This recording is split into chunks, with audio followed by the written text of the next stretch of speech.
Well, hello from my backyard. It's not up north. We don't have a little learning from up north. We have a little learning from my backyard. And so it's hard to tell, but if you look against the tree line, you can kind of see a little bit of the haze that's in the air. And that's one of the reasons as to why we're home. So I can tell you a little story about everything, because you know I love to tell you stories. Made the decision to stay home this weekend based on, quite honestly, how my husband was feeling. So give you a little background. This last week's been really hot, right? We've all experienced that. And with his work, he ended up having to do a little bit of traveling, and one of the components of his job was, I'll say, early morning rise to do something, and he did not get a lot of sleep. So sleep became a potential stressor.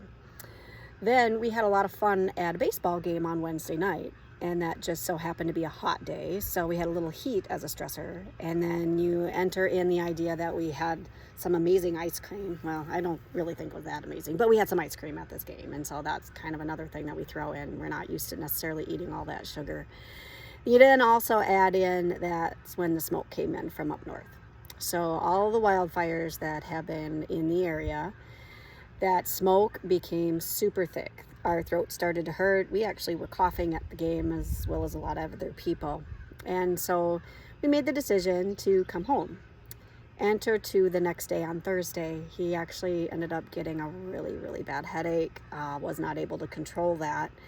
And it kind of kicked his butt, took him down. So he was working through the day and, sleeping. As soon as he'd get home from work, he was out and out. And so I can recognize when a body is having issues, just like you can, right? And we look at symptoms. So come Friday, headache is still there. And I'm like, you know what? We're not going up north. We have a lot of work to do, but sometimes you have to stop and you have to listen to what your body's telling you, and you have to make some pretty good decisions, in my opinion, and take care of it and allow for rest. And so we didn't go up north. And I'm grateful that we didn't. That's allowed him to recoup, sleep a lot, nutritionally working with him, trying to support the stressor needs. And so I'd like to just kind of highlight a little bit about what the big issues were for him. So again, like I said, had some different things with sleep, with environmental, with smoke.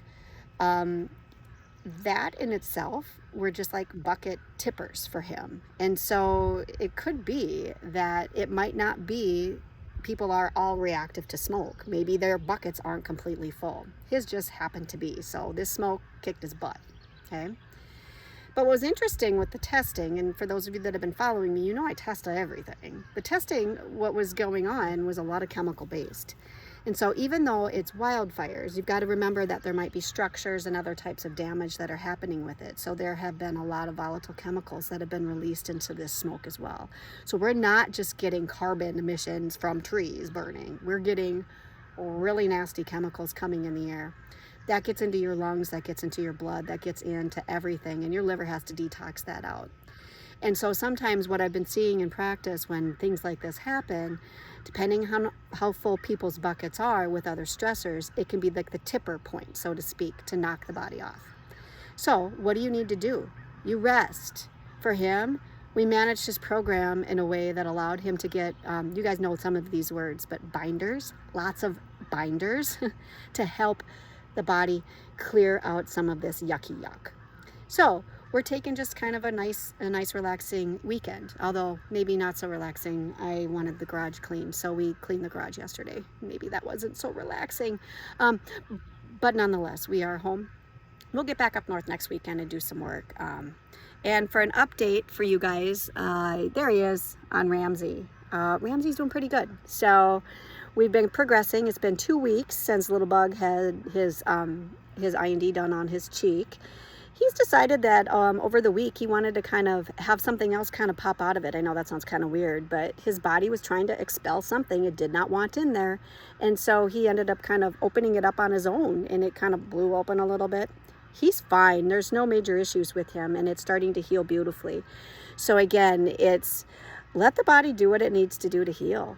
It knows what to do, you guys. God gave you an amazing body. And if all you got to do is just listen to what the signals are telling you, just do that. So Any more questions on Ramsey, go ahead, send them to me. If you want to know more about how to help yourself manage in this yuck called this smoky grossness, please do not hesitate to reach out. I'd love to help talk to you and help you understand it.